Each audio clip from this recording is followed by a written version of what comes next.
What is up, guys? J'espère que vous allez bien, que vous êtes en pleine forme. Bienvenue sur le podcast Conversation Awesome avec Karmakin. A place where we speak Franglish, say the word awesome a lot, mais surtout un endroit d'inspiration et d'éducation pour vous aider à optimiser votre santé globale from the inside out. Mon nom est Claudia, fondatrice de Karmakin, et ma mission avec ce podcast est de t'amener dans un monde de développement personnel, d'optimisation d'habitudes de vie et de découverte so you can unleash your potential and live the life you truly want and deserve. Merci d'être à l'écoute. You're awesome.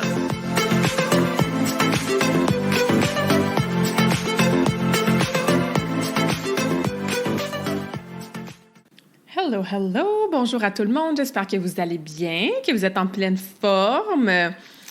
Aujourd'hui, j'ai une conversation qui fait vraiment du bien à l'âme à vous présenter. Je reçois une invitée spéciale qui s'appelle Erika So, qui a l'entreprise Bien Bien. Elle va nous expliquer en fin d'entrevue d'où ça vient, ce nom-là. Erika se spécialise en Feng Shui et avant de rouler les yeux et t'imaginer que le Feng Shui, c'est quelque chose de far-fetched, de woohoo, qui a aucun rapport avec notre santé, reste à l'écoute et je t'invite à avoir une belle ouverture d'esprit puisqu'Erika amène le Feng Shui avec le développement personnel, la spiritualité, le travail sur soi et oui, effectivement, la santé aussi.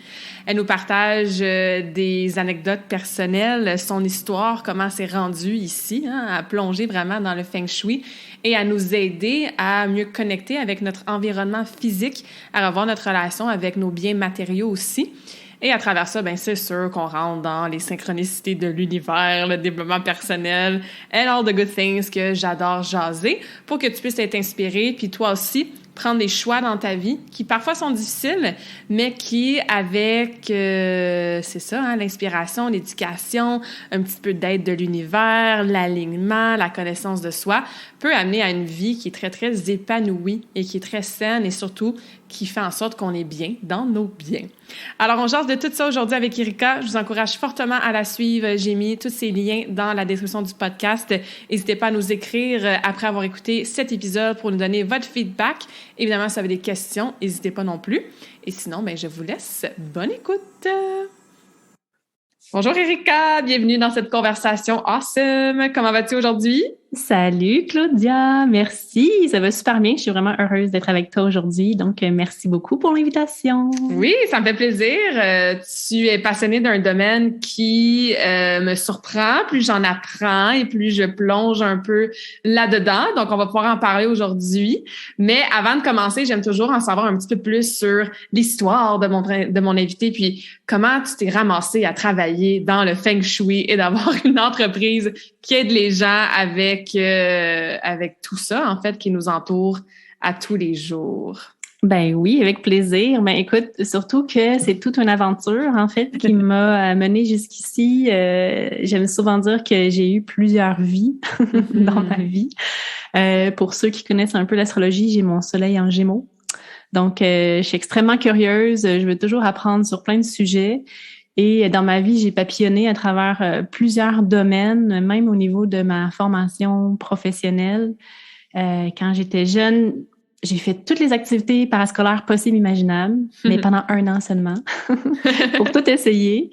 Ensuite, rendu au cégep, bon, j'ai essayé de prendre un parcours un peu plus classique parce qu'encore là, j'avais la difficulté à choisir dans quoi je voulais aller. Puis je me suis plus laissée porter un peu par les opportunités. J'étais bonne à l'école, fait que sciences pures, OK, après, qu'est-ce que je fais? Ah, administration des affaires, ouais, peut-être que ça va me permettre de faire plein d'affaires, finalement, tu sais, peut-être marketing, peut-être publicité, il y avait un truc au niveau de la création qui m'intéressait.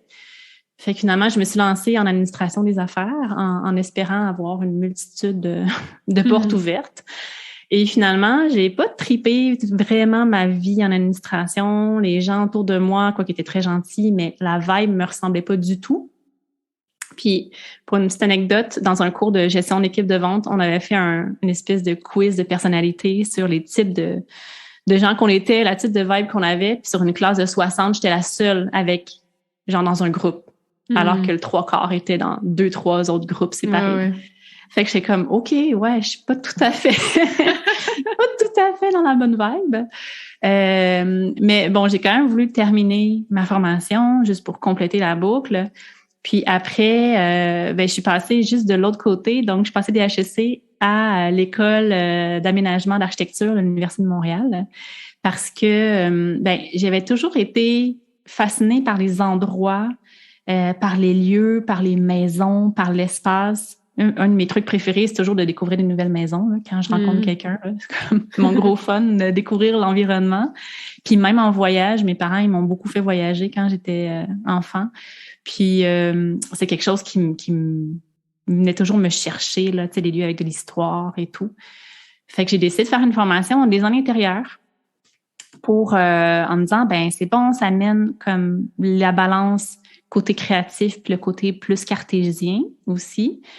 Donc, j'ai fait ma formation pendant 3 ans. J'étais allée sur le marché du travail. J'ai travaillé pendant presque une dizaine d'années dans un bureau d'architecte de Montréal, jusqu'à temps que j'ai ma première enfant, ma première fille. Puis, tu sais, souvent, les enfants, c'est comme des catalyseurs de quelque chose. Là. Souvent, ça vient réveiller quelque chose ou du moins nous faire prendre vraiment des grosses prises de conscience. Puis pour moi, à un moment donné, l'architecture puis le design tel qu'on le faisait, ça avait comme plus vraiment de sens parce que tout le monde entre dans la profession en disant, moi, je veux vraiment améliorer l'environnement des gens. Je veux vraiment permettre aux usagers d'être le mieux possible dans l'environnement. Puis finalement, tu te rends compte que c'est juste une question de budget, puis c'est juste une question de contrainte, puis c'est quoi le moins cher? C'est quoi qui va durer, oui, plus longtemps, là, logiquement, mais c'est plus du tout l'usager qui est au centre, mais plutôt le budget, finalement, tu sais. Et on parle pas du tout du confort, là. C'est comme, non, il faut juste que ça rentre dans l'enveloppe, puis c'est tout, puis on coupe, là, il faut couper, puis that's it. Fait que, puis il y avait beaucoup de gaspillage aussi. C'est quand même un environnement qui a beaucoup de gaspillage. Fait qu'il y avait un manque de sens qui est arrivé. Et là, après, ça m'a comme... J'ai voulu partir quelques projets en entrepreneuriat. Je suis encore beaucoup passionnée par tout ce qui est fait à la main, les artisans locaux, les designers locaux. Mais encore là, c'est drôle parce que souvent, je dis que l'entrepreneuriat, c'est comme un gros cheminement personnel aussi, de développement personnel. Tellement. Fait que ça, autant c'est le fun, autant c'est venu peser sur des boutons que j'aimais pas trop parce que autant, oui, c'est le fun, achat local, mais tu peux aussi surconsommer en achetant local.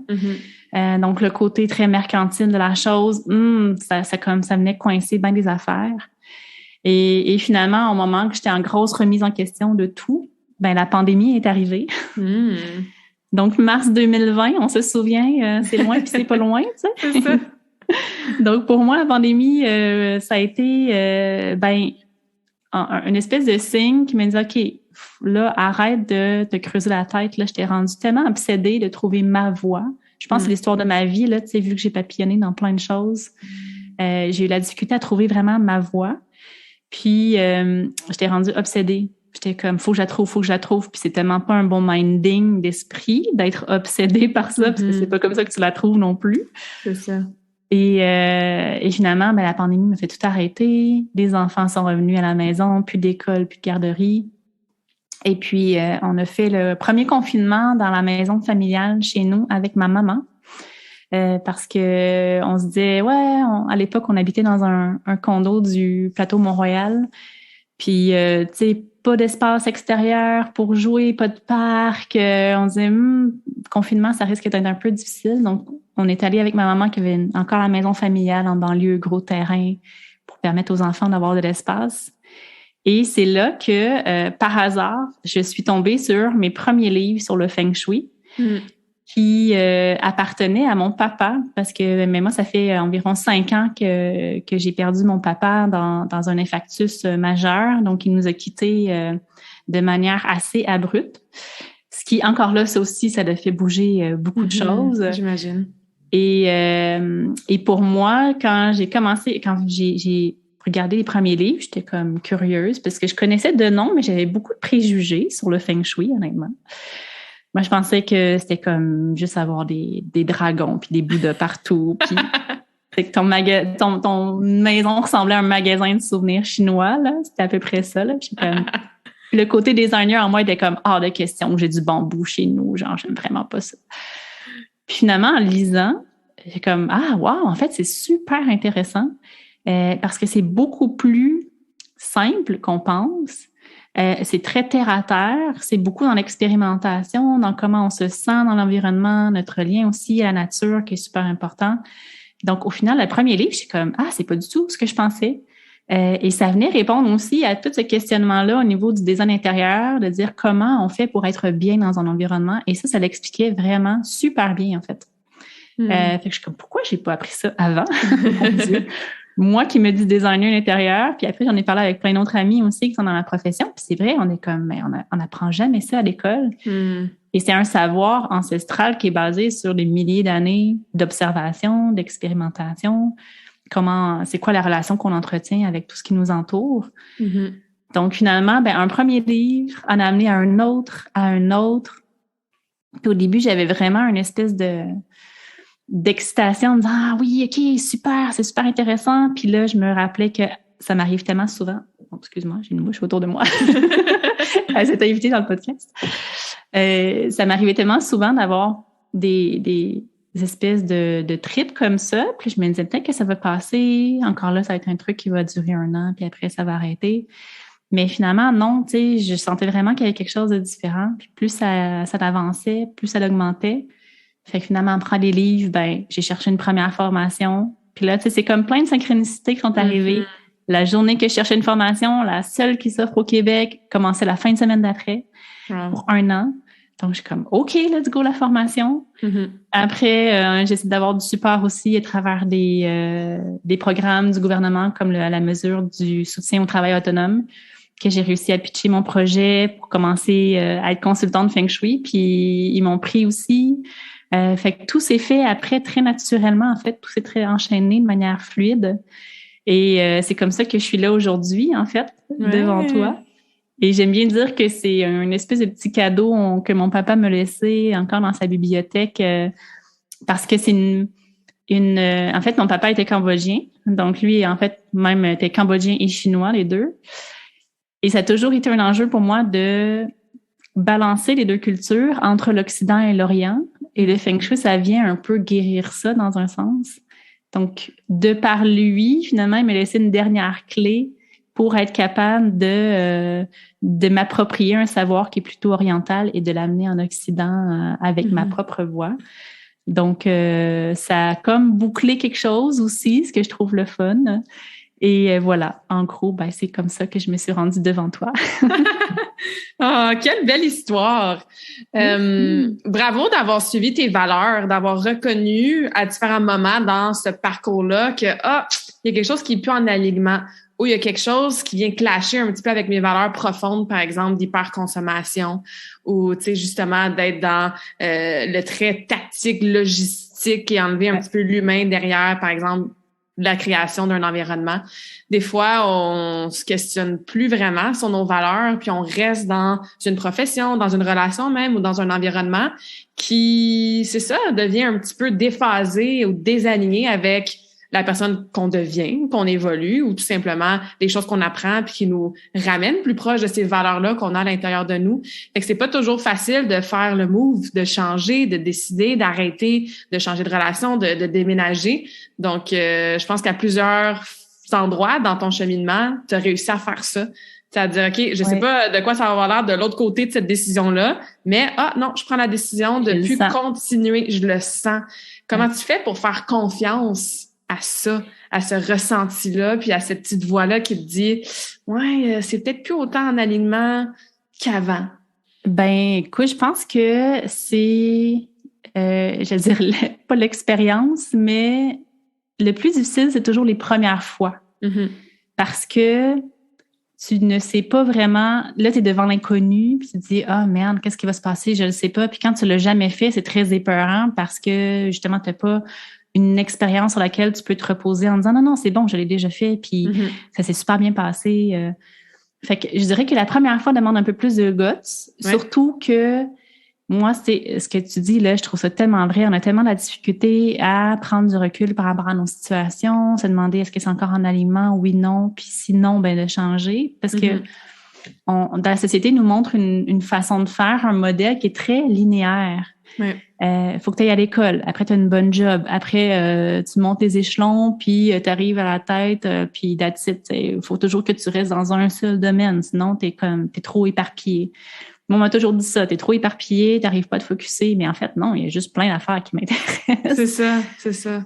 Puis ce droit-là de pouvoir changer, c'est pas évident parce qu'il faut apprendre à s'affranchir de ce que la société nous dit ou ce que notre entourage nous dit qui est correct. Mm-hmm. Donc, je te dirais que les premières fois, il faut avoir un peu plus de courage. Puis après, c'est fou parce que plus tu le fais, plus tu te rends compte que oui, en fait, c'est ça qu'il faut que tu fasses. Puis tu arrives à un moment où que ça devient une telle évidence parce que souvent, quand tu te fais confiance, les synchronicités commencent à arriver. Mm-hmm. Puis ça te pointe vraiment dans une direction. Donc, il faut juste apprendre à être à l'écoute, en fait, et de se faire confiance et d'avoir cette espèce de confiance-là, de dire non, après, quand genre passer de l'autre côté du mur, si vraiment la décision vient de ton cœur, là, c'est sûr, faut pas que ça vienne de peur ou de quoi que ce soit. Mais souvent, le après est toujours incroyable. Il y a toujours quelque chose que tu dois aller chercher là. Mm-hmm. Donc, juste se faire confiance au processus, puis plus ça va, plus c'est facile. Ouais, parce que plus on le fait, mais plus on se prouve on est capable de le faire, de prendre ces décisions-là plus importantes ou qui vont créer des plus grands changements dans notre réalité. Et plus on réalise justement qu'on peut faire confiance au dénouement de cette décision-là. Tu sais, que finalement, quand on est en alignement, qu'on prend des choix pour soi, pour sa famille, qui vient du cœur, comme tu dis, l'univers va aider, là, va tout mettre en place pour que ça fonctionne. Puis si ça fonctionne plus à un moment donné, on peut juste prendre une nouvelle décision, tout simplement, là, tu sais. Voilà, il faut aussi apprendre à tu sais, quand ça se passe pas exactement comme on veut, de lâcher prise, puis de juste dire OK, tu sais, moi je m'attendais à tel résultat ou à ce qui se passe. On est vraiment habitué dans le contrôle, là, de manière générale dans la société. Oh oui. on aime ça, contrôler les affaires. Puis quand tout d'un coup, il y a quelque chose qui marche plus, tout d'un coup, ça nous fait paniquer parce que là, on a l'impression qu'on comprend pas qu'est-ce qui se passe, notre cerveau comprend pas, puis on panique, puis là, c'est la fin du monde. Alors que souvent, c'est juste une invitation à dire, OK, ça fonctionne pas, pourquoi? Arrête-toi. Mm-hmm. Est-ce que tu étais vraiment dans la bonne direction? Pourquoi il y a cette irritation-là qui arrive? Puis, juste de dire, OK, peut-être qu'il faut que j'envisage quelque chose de différent, puis de me laisser plus porter par la vie que de vouloir diriger la vie. Puis ça, c'est un gros apprentissage que j'avais fait justement quand mon père était décédé. Tu sais, ça a été tellement soudain que ça a comme évidemment un peu explosé toute notre vie. Parce que quand tu perds quelqu'un comme ça qui est tombé dans la rue en une seconde, t'as comme pas eu le temps de te préparer. Puis son décès, vu qu'il était bouddhiste, toutes ces funérailles se sont passées selon les rites funéraires bouddhistes qui ont une dimension très particulière, en fait très différente de la religion catholique par rapport à la vie. Puis évidemment, tu sais, il croit à la réincarnation et tout. Puis il y a vraiment une notion de cheminement d'âme. Et tout le monde me disait, en fait, on est là pour célébrer l'âme de ton père qui a fini sa vie sur Terre ici. Il a choisi comme ça, c'est ça qu'il avait déterminé comme projet. Puis après, son âme est encore là, elle va juste continuer une nouvelle aventure. Donc nous, on l'accompagne dans ce passage-là et on célèbre la vie qui est passée avec nous. Puis je suis comme, ah, wow, c'est tellement plus agréable et serein de dire ça, en fait. Merci, papa, d'avoir été là. J'étais vraiment contente que tu m'accompagnes. Puis, bonne chance pour la suite. Genre, bonne chance dans ta nouvelle vie ou ce que tu as besoin d'aller chercher dans ta prochaine étape. Puis, surtout, ça l'expliquait vraiment que on doit pas essayer de tout contrôler. Des fois, la vie, elle nous amène des trucs comme ça, comme un décès soudain. Tu n'as aucun contrôle là-dessus.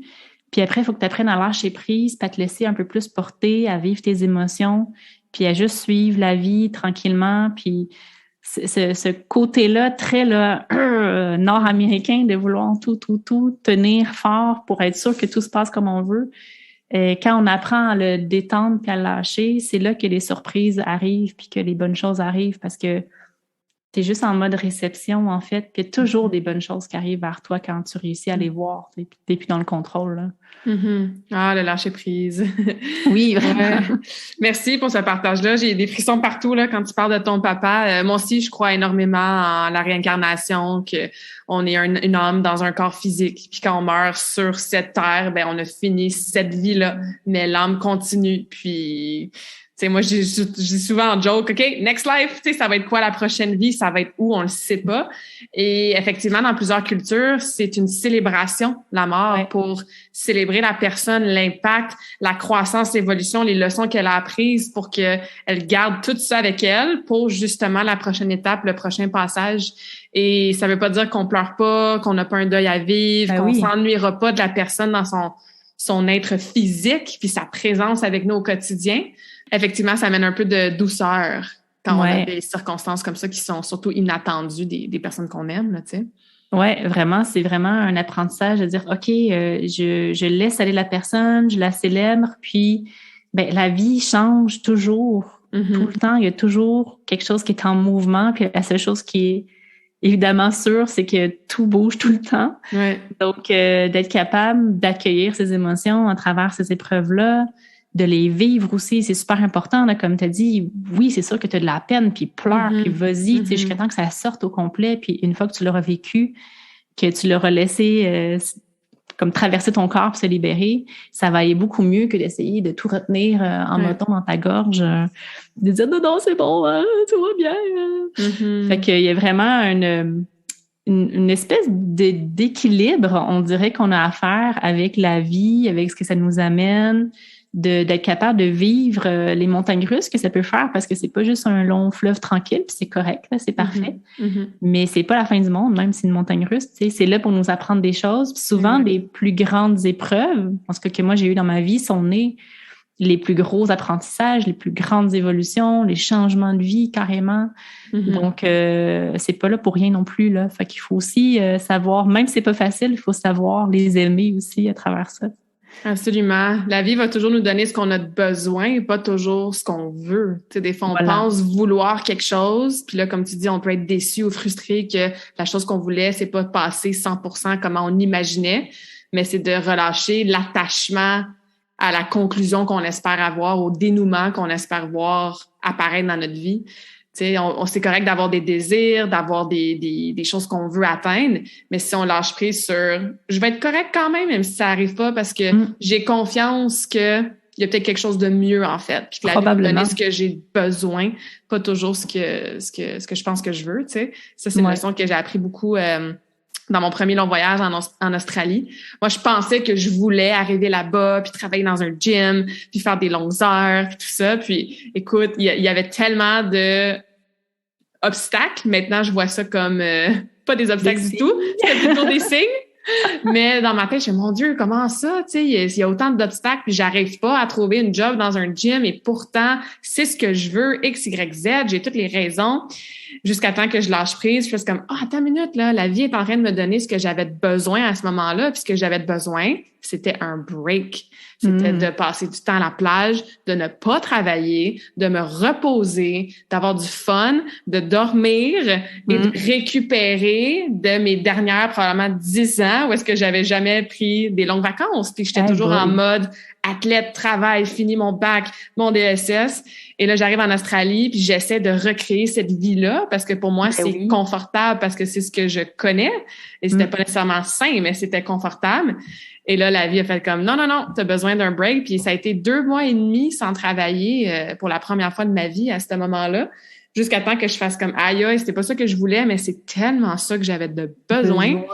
Une fois que, tu sais, c'est ça, j'ai lâché prise, I surrendered. Tu sais, je me suis laissée aller vraiment dans ce repos-là, ce temps-là passé à la plage, ce changement de mode de vie beaucoup plus relax.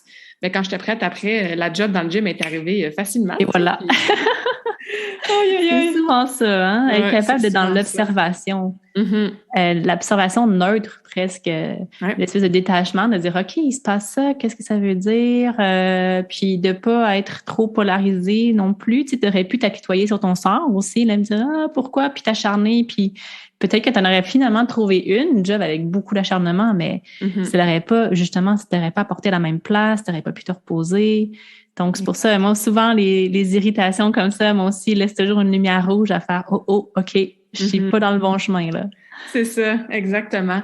Tu as fait un gros changement de vie dans les derniers mois avec un déménagement, c'est ça, parti du plateau Mont-Royal à Montréal, vraiment dans la ville. Et là, tu es rendu en campagne, dans un petit village, en communauté, dans la nature. La dernière fois qu'on s'est parlé, c'était en processus. Il y avait déjà des choses qui se brassaient au niveau de tes ressentis, tes émotions. Comme tout changement qui se passe dans une vie, là, ça brasse des choses. Là, ça fait quelques semaines que bon, vous êtes rendu, vous êtes installé, vous avez votre petite vie qui commence en fait dans ce nouveau nid familial. Ça a été quoi le plus gros défi dans tout ce processus-là? Et de ce défi-là, ça a été quoi la plus grosse leçon que soit toi personnellement ou même en famille, vous avez pu retirer, apprendre et vivre là, de ce changement-là? Ben, écoute, la plus grosse leçon, on en parlait un peu tantôt, là, mais c'est la suite de synchronicité. Quand on a appris à suivre les signes, et justement, le déménagement dans la campagne, on l'avait pas vu venir. Étonnamment, moi et mon chum, on s'est toujours dit qu'on était des éternels urbains. On adorait vivre sur le plateau Mont-Royal. Moi, je me suis toujours dit, je vais élever mes enfants à Montréal, je vais vivre à Montréal. Puis j'étais vraiment comme, justement, un peu dans le contrôle, peut-être.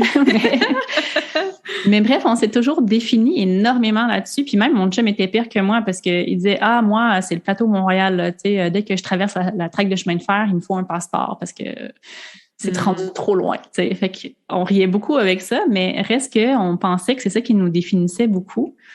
Et jusqu'au jour où, on commençait déjà à ressentir un petit inconfort. Je pense que la pandémie aussi a pesé sur le lot. Tu sais, quand on habite en ville, on a beaucoup moins d'espace, mais on compensait beaucoup parce que on avait beaucoup d'activités extérieures, beaucoup d'amis à voir. Souvent, les fins de semaine, on avait 2-3 invitations. Fait qu'on était toujours en mouvement. Et là, tout d'un coup, on pouvait plus faire ça. Fait que ça nous a remis à l'intérieur de chez nous. Et mon appart que j'avais à Montréal était super au niveau de la localisation, super bien placé avec un parc et tout, mais l'intérieur était extrêmement lourd. C'était un rez-de-chaussée, pas très lumineux. Il y avait quand même des grandes pièces de vie, mais des chambres très petites, un peu mal adaptées. Fait que le manque de lumière, la lourdeur à la fin, ça venait vraiment me peser. Mais j'avais beaucoup de difficultés à me déplacer parce que j'étais très attachée au lieu, j'étais très attachée aux gens autour de moi, la communauté qu'on avait réussi à se créer justement à travers les 10 dernières années. Et je me suis dit, on en parlait quand même, mais ça restait toujours flou, jusqu'au jour où on a appris que l'école de ma fille allait être relocalisée pour des travaux majeurs. Puis quand on a appris ça, ça a comme venu exploser tout notre style de vie parce que là, tout d'un coup, l'école qui était à 5 minutes à pied était rendue à 4 kilomètres. Puis l'enjeu du transport scolaire, c'est encore flou. Puis là, ce que j'entrevois des nouvelles, c'est que probablement qu'il n'y en aura pas pour l'instant de transport scolaire. Fait que là, tu sais, il fallait prendre le métro, c'était compliqué, c'était loin. On est comme, oh non, on veut pas vivre ça. Les deux, on a vraiment senti ça très fort, genre non, on veut pas subir ce problème-là. Fait que de fil en aiguille, au début, on regardait les autres alternatives. OK, des écoles, d'autres écoles à Montréal, oui, non, alternatives, on a essayé, on n'a pas été pris. Puis à un moment donné, on s'est dit, hey, c'est peut-être juste le signe qu'il faut qu'on parte, qu'on aille essayer autre chose, juste pour le fun, tu sais. 2 ans, l'école était en travaux pour 2 ans. Fait qu'on dit, ben, c'est peut-être parfait, on va aller voir ailleurs. Puis, coudonc, tu sais, justement, il y avait plein de choses qui nous disaient non, faut pas rester à Montréal. On avait plein de bâtons dans les roues. On voyait des amis qui étaient pris dans plein d'écoles alternatives autour de nous. Puis nous, on était comme, ça bougeait pas, tu sais. Fait que, OK, vraiment, faut qu'on regarde ailleurs. C'est ça. Et de fil en aiguille, on a parlé avec des gens qui avaient fait le move. Et en ce moment, on habite dans la petite ville de Saint-Camille, qui est à 30 minutes au nord de Sherbrooke. Et on connaissait pas du tout. Puis c'est à travers les conversations, les amis qui étaient proches, qui ont dit « Hey, ce coin-là, ça a l'air super le fun. Il y a plein d'activités qui se passent. Peut-être que vous aimeriez ça. » Fait que OK, on est parti en plein milieu du mois de février à l'aventure en disant « On va aller visiter quelques endroits pour voir comment ça se passe. » Et finalement, en arrivant ici, on est tombé... en fait, on visait, c'est drôle, le village d'à côté. Okay. Puis le seul Airbnb qu'on a trouvé, c'était à Saint-Camille. Comme quoi, il y a jamais de hasard. C'est ça.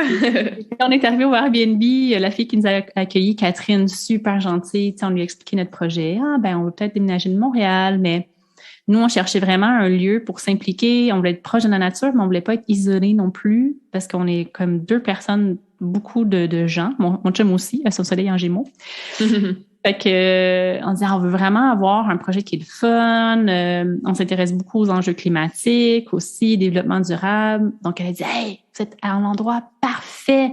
Vous allez voir, c'est trippant, 5 à 1000. Attendez, je vous mets en relation avec des gens tout de suite. Le lendemain, on rencontrait une première personne géniale, Olivier. Le surlendemain, Sylvain nous ouvrait la petite salle communautaire, le petit restaurant du coin pour nous cuire la pizza maison. Genre, on était super bien accueillis. Puis, on est vraiment tombé en amour avec cette communauté-là qui est très axée sur l'innovation, mais beaucoup le partage de savoir, avoir des communautés nourricières pour les gens autour. Donc, ils ont vraiment une optique de développement durable, vraiment, par rapport au village. Et au début, ils disaient, ouais, c'est super le fun, mais bon, on n'a pas vraiment d'endroit pour vous accueillir. Il n'y a pas de maison à vendre, il n'y a pas de maison à louer. Fait que, alors, merci, mais on va croiser les doigts. Puis on a lâché prise, on est allé voir d'autres villes aussi. Puis on s'est jamais vraiment senti autant connectés. Et finalement, 2 semaines plus tard, Olivier, qu'on avait rencontré, nous rappelle, nous dit « Hey, je pense qu'on a trouvé quelque chose pour vous. Wow. Vous avez trouvé une maison à louer, juste parfait, à côté de l'école, en face du parc, qui était la transition parfaite pour nous. Ça n'existait pas, ça. En fait, on nous avait dit c'est impossible de louer une maison. Puis nous, c'est notre scénario idéal. Puis finalement, ils sont arrivés avec la maison à louer. Tout s'est passé comme super facilement. Quand il fallait trouver une auto s'est présentée super facilement. Fait que ça a été comme... Même mon chum, qui est pas particulièrement dans le monde spirituel ou tout ça, il était comme... Wow, qu'est-ce qui se passe? C'est ça. Je pense que l'univers devrait nous aider en ce moment. Oui, c'est comme... Regarde, là, faut vraiment que tu ailles là-bas. Fait que c'est pour ça qu'il est tellement arrivé de choses super fluides. À chaque fois qu'on est ici, on était super bien accueillis avec des gens vraiment extraordinaires. Fait qu'on a juste fait une année en famille. Là, on a décidé, tout le monde ensemble, OK, on essaye, on y va. Wow. C'est parti, puis on a décidé de déménager. Fait que en 4 mois, en fait, on a complètement changé de vie. Et ce que je remarque, je pense, c'est qu'on en avait besoin justement quand tu disais comme ton voyage en Australie. Là. Je pense qu'on en avait besoin de retrouver un environnement beaucoup plus calme. Et justement, nous, il y a un côté de nos personnalités qui faisait qu'on était très bien dans l'action, dans les gens, dans les relations, mais là, c'était rendu trop, peut-être. Et on avait besoin de diminuer un peu. Puis là, tu sais, on est ici, c'est sûr qu'il y a toujours des enjeux. Tu sais, tout s'est pas fait de manière super fluide tout le temps. Il y a plein de petits défis à régler au quotidien. Mais reste qu'en majorité, on a vraiment, tout au long du processus, on avait la certitude qu'on faisait la bonne chose puis qu'on était à la bonne place. Et c'est la première fois que ça m'arrivait de manière aussi évidente. Des fois, tu sais, oui, tu peux le sentir, mais là, les signes s'alignaient en fou. Puis on est arrivé, on est super bien, c'est super relaxant. Mon système nerveux est beaucoup moins sollicité. Les filles sont super contentes, qui ont plein d'espace pour jouer. Puis aussi cette reconnexion-là à la nature qui était vraiment importante pour nous, puis même pour passer à nos enfants aussi. Fait que là, tranquillement, on est en train de découvrir ce nouveau style de vie-là. On est encore en transition, tu sais. Je te dis qu'il y a des choses des fois que je m'ennuie du plateau Montréal quand je vois des photos là, des gens qui font des trucs, puis je suis comme oh mon Dieu, je suis pas là. Mais c'est correct, c'est un apprentissage. Au pire, on s'est dit qu'on peut toujours revenir, mais c'est vrai que la campagne a quelque chose de très apaisant, vraiment sur le système nerveux. Moi, ça a été ma plus grosse découverte. Je ne pensais pas être aussi sollicitée jusqu'à temps qu'on me sorte de cet environnement-là. Et là, une fois ici, je suis comme « Ah, mon Dieu, mais en fait, c'est fou l'effet que ça peut avoir, l'endroit où on habite. » Puis encore là, c'est pas... Je veux dire, on est tous différents, puis c'est pas parce que pour moi, c'était ça que c'est une vérité pour tout le monde. Mais dans l'observation de ce que moi, j'ai ressenti, effectivement, j'étais beaucoup plus stressée que je pensais. J'avais beaucoup plus de nervosité intérieure et de stress. Donc là, vraiment, ça l'a... Il y a comme une espèce de brique qui s'est enlevée. Il y a beaucoup plus de lumière, fait que là, je suis contente aussi. Donc, ouais, c'est ça. Ça a été vraiment la suite de signes qui nous a pointé là, puis de lâcher un peu l'image qu'on s'était fait de notre famille. Puis c'était le fun parce que les filles ont beaucoup embarqué aussi dans le projet. On les a vraiment impliquées à tous les stades de décision. Puis de se rendre compte au bout de la ligne qu'en tant que famille, ben on peut décider de changer. C'est nous qui contrôlons, c'est nous qu'on décide où on veut aller. Puis si ça nous tente d'explorer quelque chose, ben let's go, on y va. Puis c'est le fun, cette espèce de liberté-là aussi que ça t'amène quand tu es prêt à suivre les signes comme ça. Donc, ça a été un super cheminement. Même moi, j'ai un peu de misère à croire que je suis déménagée à Saint-Camille. Mais bon, on est très contents. Good. Ah, je suis vraiment contente pour vous. Ça prend du courage, hein, faire ce genre de décision-là, surtout quand il y a des enfants qui sont impliqués. Mais je dis souvent que tu es toujours à une décision d'une vie complètement différente. Puis c'est de se donner la permission de changer d'idée, de l'essayer, de prendre une décision différente dans 6 mois, dans 1 an, dans 2 ans, tu sais. Fait que c'est vraiment un bel exemple que tu nous partages, là, d'avoir été dans l'action puis d'avoir fait le move. Et l'autre chose aussi sur laquelle je veux faire un peu du pont, c'est que souvent, on se rend pas compte d'une situation, d'un état dans lequel on est jusqu'à temps qu'on fait pas face, soit au contraire ou à quelque chose qui est vraiment différent, qui amène du contraste. Ouais. Et ça, je pense qu'il y a beaucoup de gens qui nous écoutent en ce moment que effectivement, quand vous arrivez en campagne ou en vacances ou à la plage, vous faites comme, mon Dieu, j'avais pas réalisé à quel point j'étais stressée. J'avais pas réalisé à quel point j'avais de la misère à respirer profondément. J'avais pas réalisé à quel point je dormais pas si bien que ça, finalement, tu sais, jusqu'à temps qu'on arrive dans un environnement qui nous permet de ressentir c'est quoi vivre un quotidien avec un système nerveux qui est calme, qui est pas toujours dans le go, go, go. Parce que même si le corps est très résilient, le corps est capable de gérer pas mal de stress, mais même si on se sent pas, entre guillemets, stressé tant que ça au quotidien, là j'ai mon chat tantôt c'était la mouche, là c'est le chat qui se joue au podcast, ça veut pas dire qu'on n'a pas plein de sources de stress qui sont toujours en espèce d'action vers nous tout le temps. On pense à la ville, on pense au son, on pense au trafic, on pense juste l'IMF, hein, les ondes électromagnétiques, le Wi-Fi qui est partout, la pollution aussi qu'on entend, la pollution qu'on respire, la surstimulation de tout ça. C'est fun, c'est sûr, ça nous met dans l'action, dans l'adrénaline, on rencontre des gens. Mais je pense que c'est important, puis peut-être, c'est ça, vous en aviez peut-être besoin en tant que famille de vivre ce contraste-là, de faire comme j'avais pas réalisé à quel point, c'est ça, j'étais peut-être un peu stressée, là, tu sais, même si je le vivais plutôt bien. Fait que c'est vraiment intéressant que tu partages ça.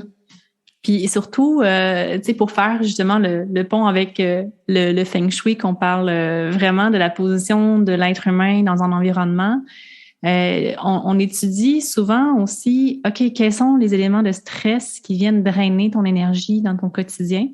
Puis il y a plein de facteurs différents qu'on peut analyser. Mais même moi, en étant consultante, je me concentrais des fois sur mon environnement proche, sur ma maison, mais en fait, le lieu de vie aussi extérieur a une grosse influence.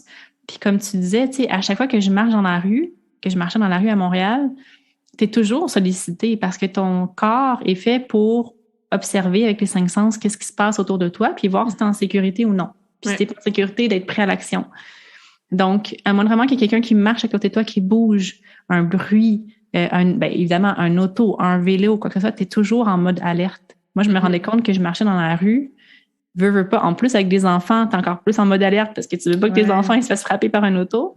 Donc, j'étais toujours sur le qui-vive, en fait, toujours prête à réagir en cas de problème. Et quand je suis arrivée ici, en me promenant sur le bord de la route, que comme pas de chars, puis les chars que tu vois sont super loin, puis tu les vois vraiment arriver longtemps en avance, j'ai tellement remarqué la différence en disant « wow, okay, je marche dans la rue puis je me sens pas menacée. Genre, je me sens pas comme faut vraiment que je sois là puis répondre à toutes les stimuli autour de moi. C'est comme non, je peux juste marcher tranquillement. C'est ça. Il n'y a rien d'autre. Fait que c'est ça aussi d'observer à quel point des fois on peut être sursollicité sans qu'on s'en rende compte nécessairement. Puis si on a des vies très, très occupées, ben nous, c'est ça qu'on a eu un peu de misère à trouver la balance peut-être de se donner plus de temps, peut-être en campagne. On sortait pas assez de la ville probablement aussi la fin de semaine. Donc, on n'avait pas tant cet équilibre-là qui aurait probablement fallu vraiment pour être capable de contrebalancer la ville. Parce que nécessairement, vivre en communauté, proximité, bruit, action, ben il faut que... C'est comme le yin et le yang, là. Ouais. En feng shui, c'est très important. Donc, quand tu as beaucoup de yang comme ça, nécessairement, il faut que tu aies une plus grosse partie de yin aussi dans ta vie pour te permettre de te reposer. Donc, c'est vraiment l'analyse de tout ça, de voir comment on se sent puis à quel point ça a un impact, en fait, tout ce qui nous entoure, là. J'adore ça quand, en tant qu'entrepreneur, on passe à travers des choses dans nos vies personnelles qui nous aident après à mieux aider nos clientes ou les gens avec qui on travaille. Tu sais? Ouais. C'est comme si ce que tu viens de vivre avec ton déménagement, d'avoir cette conscience-là que, attends une minute, là, tu sais, oui, je focusais beaucoup sur ma maison, mais l'environnement à l'extérieur même de cette maison-là a un gros impact. Tu sais, je pense que c'est des leçons que tu vas pouvoir amener aussi dans ta façon d'aider, de travailler avec ton entreprise. Oui, parce que souvent aussi, quand on est dedans, on s'en rend pas nécessairement compte parce que veut pas, on est dans le train-train quotidien, c'est de la routine et tout. Puis même moi, quand le projet du déménagement est arrivé, je suis la première à avoir beaucoup de réticence parce que j'ai pas déménagé souvent dans ma vie. Contrairement à mon chum, par exemple, là, l'autre fois, on avait compté, je pense que lui, déménagé 18 fois dans sa vie. Wow. Dont un déménagement outre-Atlantique, donc celui qui vient de France. Fait que pour lui, c'est comme, il y a rien là. Il y a rien là, au pire, on revient, c'est pas grave, tu sais. Moi, j'étais comme, tétanisée parce que j'ai grandi toujours à la même place, dans la même école primaire, secondaire avec toutes mes amies que j'ai encore aujourd'hui. Fait que pour moi, l'espèce de confort de l'ancrage à un endroit, c'est très sécurisant. Et j'étais rendue vraiment dans un confort très inconfortable, mais j'avais de la difficulté à me retirer de ça. Donc, il a vraiment fallu qu'il y ait une suite de synchronicité qui me pointe puis qui me disent non, faut que tu sortes. Genre, let's go. Mais des fois, d'avoir un point de vue extérieur, comme dit, une fois que je l'ai vécu, mais c'est plus facile pour moi d'arriver. Puis l'environnement, en fait, dans lequel on est, en dit tellement sur nous. Puis c'est ça qui me fascine le plus en Feng Shui, c'est que on peut presque lire notre histoire dans notre environnement parce que c'est une extension. Tous les lieux qu'on passe beaucoup de temps par jour, notre maison, notre bureau, ben c'est une extension énergétique de notre corps. Donc, tout ce qui se passe dans notre tête se matérialise dans notre environnement et tout ce qui est aussi dans notre environnement vient influencer ce qui se passe dans notre tête. Donc, c'est ça, c'est fascinant de voir à quel point on peut lire plein d'affaires. Puis des fois, c'est difficile d'avoir le recul de faire « Oh, OK, ouais, OK, regarde, j'ai pas observé ça.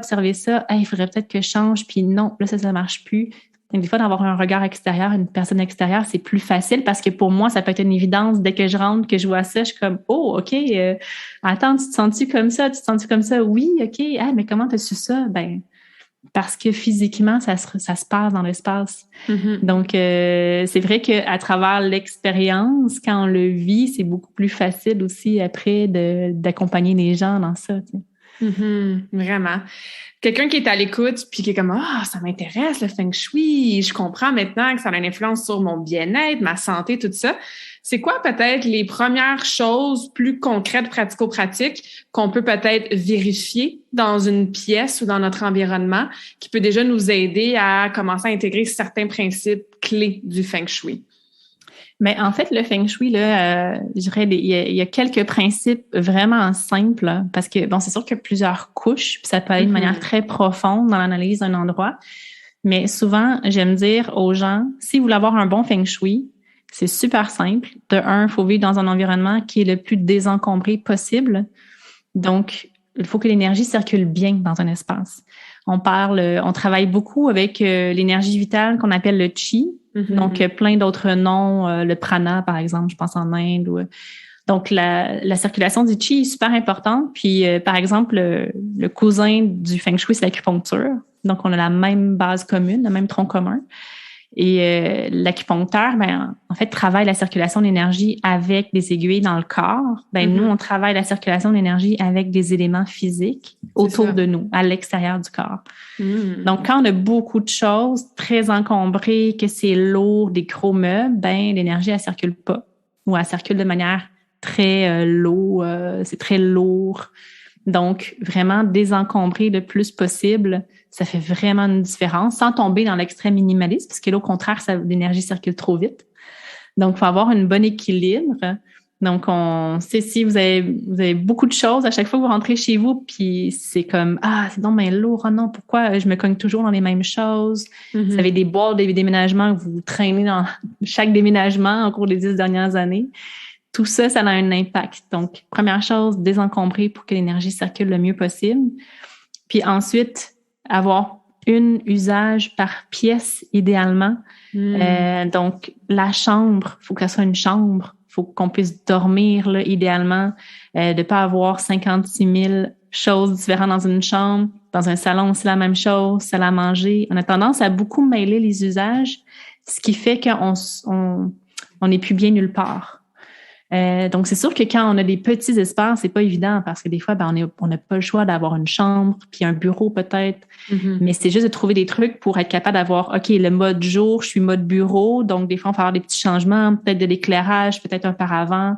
Puis le soir, au contraire, je suis capable de mettre le bureau dans un coin, de fermer l'espace, puis OK, là, c'est bon, c'est l'espace chambre. Donc, vraiment être capable de séparer un peu les usages. Puis, tu sais, une chambre, c'est fait pour se reposer. Un salon, c'est fait pour la discussion, pour avoir du fun. Donc, encore là, c'est d'essayer de pas trop tout mêler en même temps. Et la troisième chose, c'est d'incorporer le plus d'éléments naturels à l'intérieur de la maison parce que on est vraiment beaucoup plus lié qu'on pense à la nature. Et ça, c'est un des gros remèdes. On travaille toujours avec les 5 éléments naturels en Feng Shui, donc avec l'eau, le bois, le feu, la terre puis le métal. Et si on est capable d'avoir un équilibre de ces matières-là dans un espace, on élimine le plus possible tout ce qui est toxique, plastique, pétrole. Puis quand on est dans un environnement qui est désencombré, avec une bonne fonction, puis entouré de choses naturelles, automatiquement, on se sent beaucoup mieux, en fait. Donc, ça reste quand même assez simple. Et je pense que honnêtement, l'effet le plus important, c'est vraiment l'encombrement. On vit dans des maisons qui sont surencombrées. On vit dans une société de surconsommation. Donc, déjà, c'est ça qui nous empêche de voir clair parce que l'énergie est tellement lourde. Donc, je dirais, si quelqu'un veut juste commencez à partir de votre porte d'entrée, déplacez-vous dans votre maison puis voyez là où ça bloque. Voyez là où c'est lourd, où ça marche pas, puis commencez à libérer. Puis plus on libère, plus on se sent léger, plus on se sent léger, plus on voit clair. Donc, et après, ça devient plus facile de balancer tout ça, puis de avoir la bonne usage dans chaque pièce et tout. Mais vraiment, première étape, faut que ça circule. Ouais, j'adore ça parce que c'est des trucs puis des concepts, comme tu dis, qui sont simples, mais souvent, là, de faire ça va amener un paquet de bénéfices. On n'a pas besoin de se lancer, puis on peut, si on veut, là, aller en profondeur, travailler avec toi, vraiment analyser, par exemple, ton bureau dans ta maison pour aider ta productivité, ta concentration. Il y a plusieurs couches en Feng Shui, tout comme en nutrition. Moi, je vais pas commencer avec un protocole de nettoyage du foie si la personne ne boit pas assez d'eau. On va commencer avec une base très, très fondamentale, mais souvent, d'augmenter l'eau puis de s'assurer qu'on absorbe l'eau qu'on boit, ça va déjà amener des bénéfices. Moi, je niaise tout le temps que désencombrer, faire du ménage puis me débarrasser des choses, c'est une de mes activités préférées. Parce qu'effectivement, j'ai voyagé beaucoup avec ma vie dans un backpack pour me rendre compte que, j'ai besoin de rien. Là, je m'apprête à repartir pour un long voyage. J'amène le strict minimum, 10 kilos d'items et c'est tout. Puis j'aime ça faire ça. J'aime ça passer à travers chaque chose que je possède. Puis je me pose la question, est-ce que je peux le donner? Est-ce que je peux le vendre? Ou est-ce que c'est vraiment plus bon puis je dois m'en débarrasser? Ou est-ce que c'est quelque chose qui est un non négociable que j'ai besoin dans ma vie, qui m'amène du bonheur puis du plaisir? Et c'est pas de se dire qu'on se débarrasse de tout parce que si tu as une grosse passion pour les livres, garde-les tes livres dans ta belle bibliothèque. Ma mère, elle adore la décoration, fait que je vais pas lui dire, souvent, je lui dis, qu'elle a peut-être, je sais pas moi, 10 fois plus de cadres et de décorations que moi j'ai chez moi, puis je comprends pas, mais elle, c'est sa passion. Elle aime ça, c'est bien placé, ça circule bien. Donc, on n'est pas en train de dire de désencombrer tout et vous débarrasser d'absolument tout, mais d'avoir ces réflexions-là avec chaque pièce, chaque objet. Et si c'est overwhelmant et si vous vous sentez submergé, je pense que tu vas être d'accord, on peut commencer avec un tiroir. Vraiment y aller progressivement dans notre ménage et notre désencombrement. Oui, parce que c'est sûr que ça peut être vraiment challengeant parce que justement, notre maison, entre autres, est tellement liée à notre histoire, à notre passé, à tout ce qu'on a vécu. Donc, il y a vraiment des objets qui viennent nous parler plus que d'autres. Il y a des objets qui viennent nous faire culpabiliser plus que d'autres. Donc, c'est ça, il ne faut pas commencer par le plus difficile. Il ne faut pas commencer par les gros souvenirs pleins d'émotions.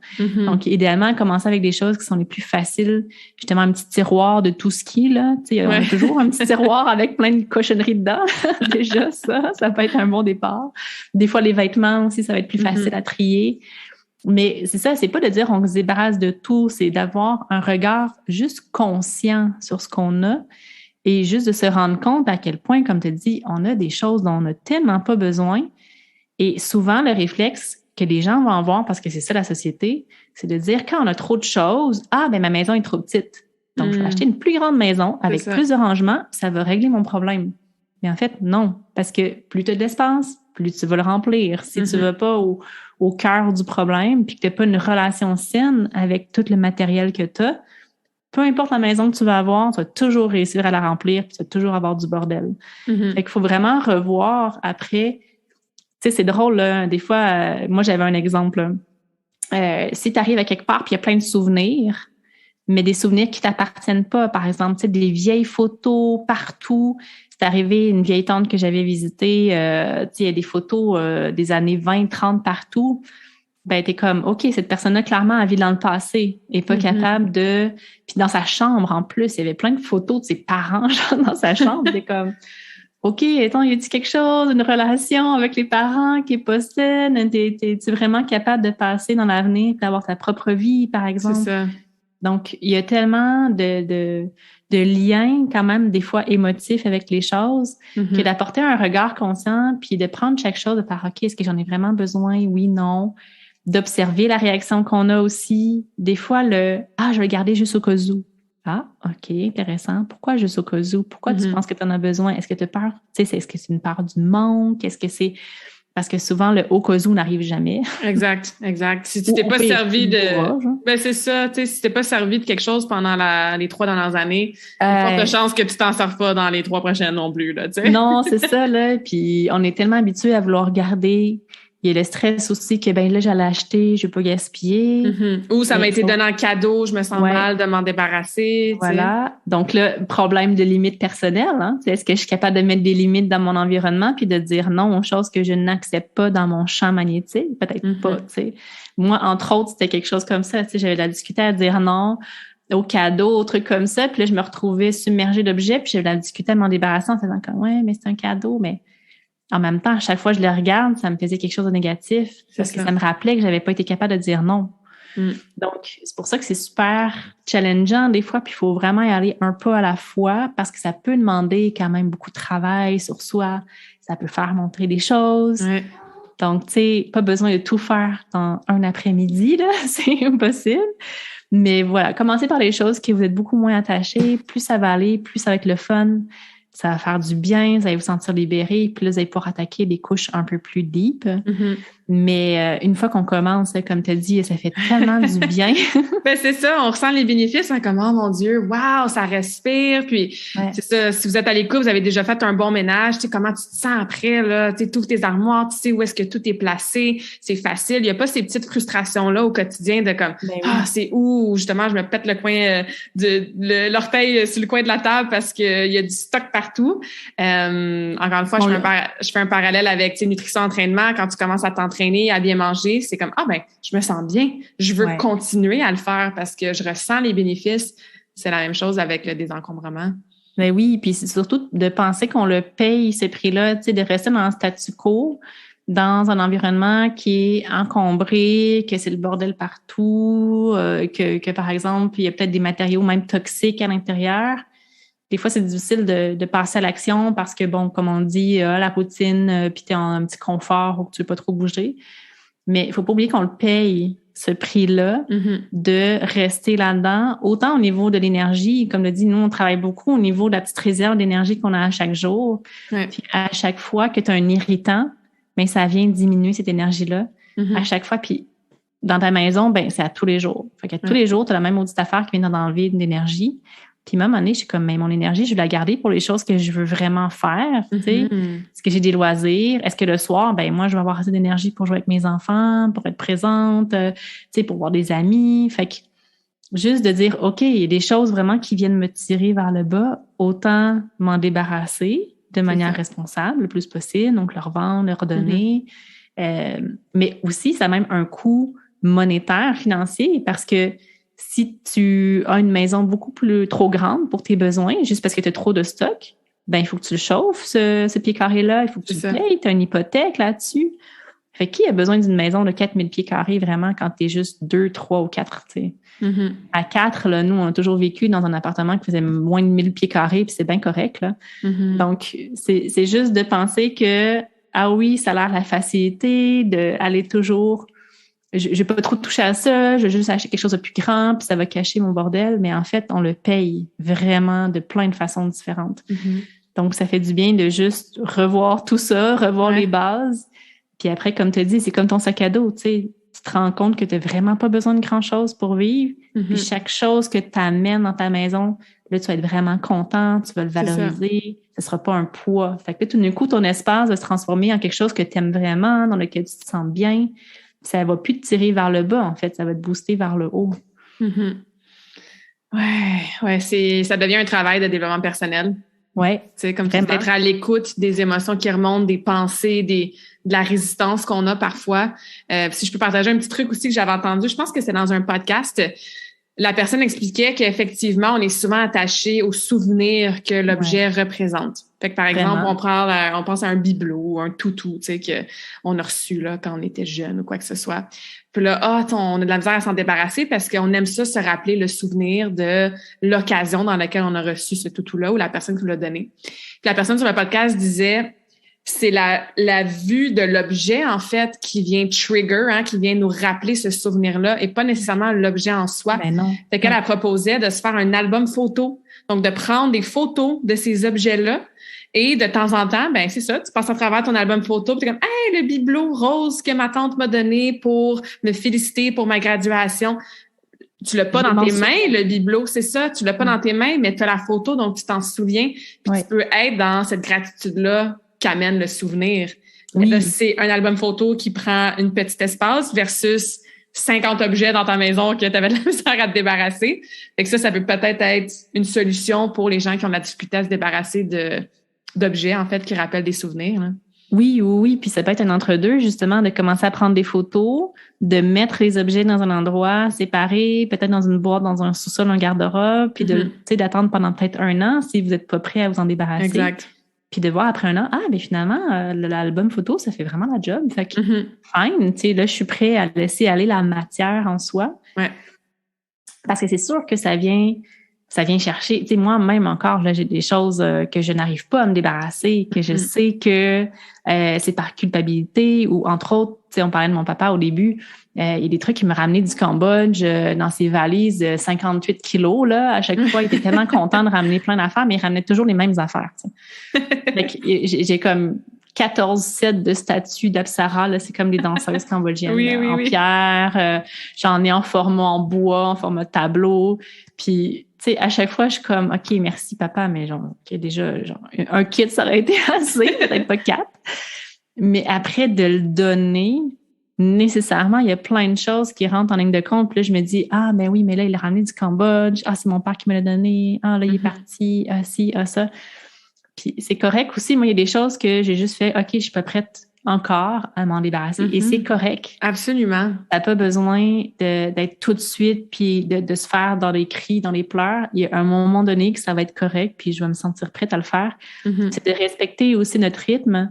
Absolument. Parce qu'on est très habitué à voir les émissions de décoration, de transformation très radicales, c'est toujours très rapide. Du jour au lendemain, là, pow, tout a changé. Mais en fait, c'est pas nécessairement mieux parce que l'énergie bouge lentement. Puis quand on dit c'est important de vivre dans un environnement, on est en conscience de ce qui nous entoure. Et des fois, juste de faire un petit changement à la fois, on comprend puis on le ressent mieux plutôt que de tout changer d'un coup. Puis souvent, les changements vont être beaucoup plus durables. Quand tu y vas en lenteur, tu le sens, tu le feels, OK, je suis prête, fine. Parce que si tu te forces, probablement que ça va te donner plein d'émotions négatives, ça va te donner un stress, puis tout part de l'intention. C'est l'âme d'une maison, c'est l'intention que tu lui donnes. Fait que si tu agis dans une intention de stress ou de productivité ou de te pousser, OK, là, go, là, faut que tu agisses maintenant, puis presque de bully là, envers toi-même, c'est pas nécessairement la meilleure façon de faire. Parce qu'après, toutes les actions que tu vas prendre, ça va être avec cette énergie-là. Donc, autant y aller avec le fun, avec le plaisir, avec notre propre rythme, de pas se culpabiliser, c'est parfait, tu sais. Ça n'a pas besoin d'être super top efficace en une fin de semaine. Ça peut être même un processus sur des années, des fois. Absolument. Mais au moins, à chaque fois que vous faites une étape, c'est parfait, ça va rester là, puis vous avancez tranquillement. L'énergie bouge tranquillement, de toute façon. Donc, exact. Vraiment pas vous presser. C'est ça, la transition puis l'ajustement aussi se fait plus facilement. C'est la même chose dans mon domaine. Je veux dire, dès demain matin, on s'en va pas s'entraîner au gym 7 jours semaine, 2 heures par jour. C'est trop intense, trop de changements. C'est pas durable, puis ça va finir par amener, oui, du stress, des courbatures, du découragement, des frustrations. On commence avec, 3 fois 20 minutes d'activité par semaine, puis après ça, on voit comment on se sent, puis on continue progressivement. Donc, on vous encourage à y aller progressivement, à le faire dans la bienveillance aussi, à ajouter une touche de plaisir. Moi, j'adore ça, comme je l'ai déjà dit, mais ça peut devenir quelque chose de le fun, tu sais, même à faire en famille, à mettre de la petite musique, avec les enfants aussi. Hey, c'est quoi les jouets que tu auras envie de donner à quelqu'un d'autre que toi, tu te sers plus? Fait que d'amener cette touche-là, je pense que ça aide aussi à avoir l'intention positive derrière le pourquoi on le fait. Oui, vraiment. Puis c'est aussi des bonnes valeurs aussi à passer aux enfants, de dire, OK, il y a des choses qu'on se sert plus. Pourquoi on les garde? Regarde, tu sais, c'est bien de faire de l'espace. Tu vas avoir plus d'espace pour jouer, peut-être pour danser. Mes filles adorent faire des parcours. Fait que, tu sais, ben des espaces pour faire des parcours. Et de dire, cet objet-là, peut-être qu'il peut servir à d'autres personnes. Un enfant qui va vraiment triper sa vie puis qui va jouer à tous les jours avec. Donc, autant le donner à quelqu'un qui s'en sert vraiment plutôt que nous le garder juste parce qu'on l'a puis qu'on l'a acheté. Là. Ça fait pas nécessairement de sens. La boîte, elle bouge pas puis elle prend la poussière. Tu sais. C'est ça.